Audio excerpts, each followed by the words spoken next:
मुल्क में हालिया दहशतगर्दी की लहर और दीगर जराइम को कैसे कंट्रोल किया जाए। वजीर आजम शहबाज शरीफ और army chief general Asim Munir के दरमियान अहम मुलाकात हुई। जराये के मुताबिक वजीर आजम हाउस में होने वाली अहम मुलाकात में वजीर आजम शहबाज शरीफ को मुल्क में अमन व अमान की सूरत हाल पर तफसीली ब्रीफिंग दी गई। जराये ने बताया है कि वजीर आजम और आर्मी चीफ की मुलाकात में कौमी सलामती कमेटी का इजलास तलब करने का फैसला किया गया, जो कल जुम्मे के रोज बुलाया जाएगा।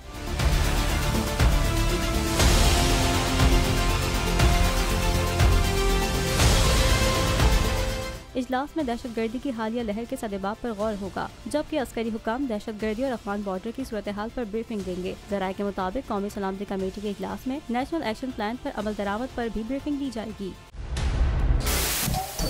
सबसे बड़े चैनल बोल न्यूज के एंकर मखदूम शहाबुद्दीन के प्रोग्राम अब बात होगी ने रेटिंग के तमाम रिकॉर्ड्स तोड़ दिए। मैं हूं मखदूम शहाबुद्दीन और आप देख रहे हैं अब बात होगी। 46% नाजरीन ने बोल न्यूज को देखा।